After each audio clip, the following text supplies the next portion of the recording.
예, 성남중원 돌봄정치 국회의원 이수진입니다. 정혜식 한국자활복지개발원장께 질의하겠습니다. 예.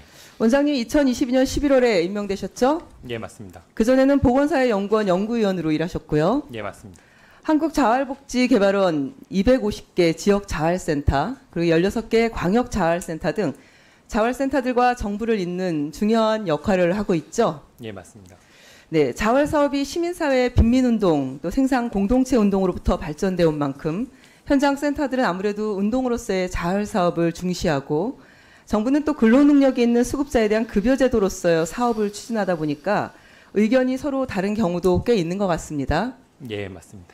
네, 개발원장의 현장과의 소통 능력 굉장히 중요하다고 생각합니다. 원장님, 연구자에서 갑자기 공공기관장에 도전을 하셨는데 원래 뜻이 있었나요? 아니면 누군가 권유를 하셨었나요? 예, 제가 그 자활 사업의 기본 계획들을 이제 복지부 과제로 좀 참여하면서 여러 가지 관여를 했었고 관심 있으셨던 건가요? 예, 일정 부분이 있었습니다. 네, 제가 원장님 박사 논문을 보니까 우리 여기 계신 안상훈 의원님이 지도교수를 하셨더라고요. 안상훈 의원님이 당시에 대통령실 사회수석이셨는데 저는 혹시 제자에게 관심 있는 제자에게 응모해보라고 권유할 수도 있었던 상황 같은데 그거는 아니었나 봅니다. 예, 그렇습니다. 네. 근데 제가 당초 공모가 원래 무산됐던 거 아시죠? 7명이 응모했었는데 그 당초 공모가 왜 무산되고 재공모가 진행됐는지 혹시 아시나요? 저는 제가 원장으로 온 이후에 그 건에 대해서 어떤 특정한 보고는 받지 못했고. 아니 재공모에 응모하시면서 그 준비를 하실 텐데 준비하시다 보면 사실 첫 공모가 왜 그렇게 됐는지 참고하기 위해서라도 알아보시지 않으실까요? 대략 뭐 어느 정도 그 적격자가 없었다 정도로만 그렇게 보고를 받았습니다. 네, 표면적으로는 적격사가 없어서 재공모했다 이렇게 알려졌죠. 그런데 당시 자활사업 현장에 당초 7월 공모에서 불미스러운 일이 있었다. 이런 얘기들이 돌고 있었습니다. 우리 의원실에도 얘기가 들렸습니다. 현장에 계시면서도 모르신다니 소통이 안 되시는 건지 잘 모르겠네요. 자, 화면 좀 봐주세요. 우리 의원실이 확인한 바로는 당초 공모에서 김건희 여사 추천 인물로 알려진 이정화 목사를 개발원장에 임명을 하려고 했습니다. 그런데 임원추천위원회의 반발에 부딪혀 무산됐어요. 이게 재공모의 배경입니다. 이정화 목사가 누구신가요? 김건희 여사 고모 김혜섭 씨와 지난 대선을 앞두고 윤석열 후보를 지지하는 보수 기독교인 모임 전기총연을 만들고 공동 부의사장을 맡았던 인물입니다.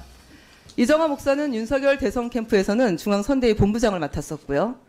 김건희 여사 고모 김혜섭 씨는 극우 유튜버와의 검은 거래, 대검 윤석열 응원 화한 전시 주도 이런 많은 의혹으로 논란이 됐던 인물이기도 했습니다.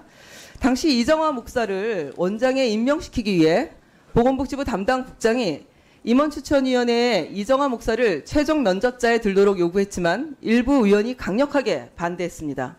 당시 임추위는 이 목사 추천이 어렵다고 결론 짓고 다른 후보자를 추천할 경우에 혹여라도 따를 상황을 우려해서 적격자가 없는 것으로 처리하고 다시 공모하기로 합의합니다. 그리고 응모자들의 점수를 인위적으로 합격점 이하로 줘서 불합격 처리해버립니다. 이 일로 임추위가 열린 4일 만에 담당 국장은 당시 초임 국장이 가던 자리로 자천됐고 작년 11월 결국 공무원 옷을 벗었습니다. 담당 사무관은 극도의 스트레스로 힘들어했습니다. 자, 정부가 범죄 조직이 돼서 불법을 강요하고 그 불법 행위에 실패했다고 응징하는 거. 원장님, 이거 조직폭력배 깡패 조직에서나 볼 수 있는 거 아닙니까? 어떻게 생각하십니까? 저는 공모 과정에서 그 우리 임원추천위원회 위원님들이 적절한 판단을 했다고 생각이 들고요. 아, 그래요? 그때 재공모를 말씀하시는 거예요? 아니면은 원공모를 적절하게 판단했다고 생각하시는 거예요? 온 공모에서도 그 심사를 해서 적격자가 없었을 경우에는 재공모를 자, 하도록. 그럼 좀 더 보여드릴게요. 자, 담당 국장이 바뀌고 곧바로 이제 재공모가 이어집니다. 거기서 이제 지금 원장께서 임명되신 거예요. 자활 현장에서 알만한 사람은 다 아는 얘기인데 원장님께서 모르셨다니까 저는 이해하기 어려운데 진짜 그 내용들을 정말 모르세요? 그래서 그렇게 그 공모 과정에서 임추위가 적법하게 했다. 그것만 알고 계신 거예요? 알고 계시는데 말씀 안 하시는 거 아니죠? 위증하시면 처벌받습니다.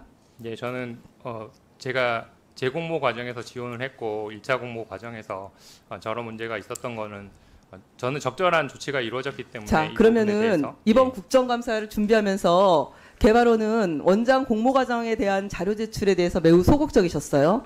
당시 임취 상황을 확인할 수 있는 관련 공문들을 고의로 누락시켜서 우리가 실랑이 끝에 결국 받았습니다. 원장께서 자료를 대부분 누락시키고 최소화해서 제출하라고 지시했어요. 왜 그렇게 했습니까? 이 공모 과정들은 원장의 과정에서 그런 행동이 석연치가 않습니다. 저는 자료 제출과 관련해서 다시는 그런 일을 하지 말으시라고 지금 경고하는 겁니다. 아셨습니까? 아셨어요? 예, 알겠습니다. 자, 심사 자료 보겠습니다. 최초 공모에서 평균 56점을 받아 부적격 판단을 받았던 신모 교수가 재공모에서 평균 20점이 상승한 76점을 받아서 최종 면접자의 한 명으로 선정됐습니다. 당시 임취 관계자 진술처럼 당초 공모에서 이정화 목사 추천이 불발되면서 없었던 일로 하기 위해서 모든 응시자를 부적격 처리한 겁니다.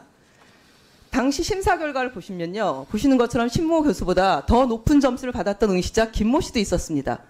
정상적인 상황이라면은 이 두 분이 복수 추천이 돼서 임명 절차가 진행이 돼야 되는데 김건희 용산의 압력에 공모가 무산된 겁니다. 이게 공천 개입뿐만 아니라 정권 초기부터 공공기관장 인사 개입, 온갖 나란 일에 이권을 개입시켜 놓은 김건희 일가. 이번 인사 개입 관계들을 보니까 김건희 우크라이나 재건 사업 의혹 리스트와도 연결돼 있습니다. 한마디로 썩은 내가 진동합니다.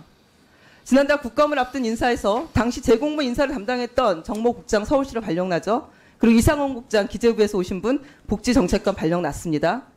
김건희 자활복지개발원장 임명 대입 사건 담당했던 사람은 복지정책관실에 한 명도 남아있지 않습니다.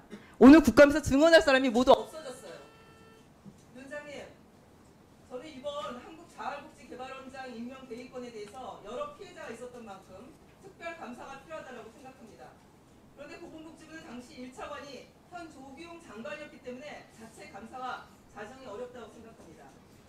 이에 김건희 용산의 자활복지개발원장 임명 대입건에 대해서 감사를 요청 드리니까 적극 검토해 주시기를 바랍니다.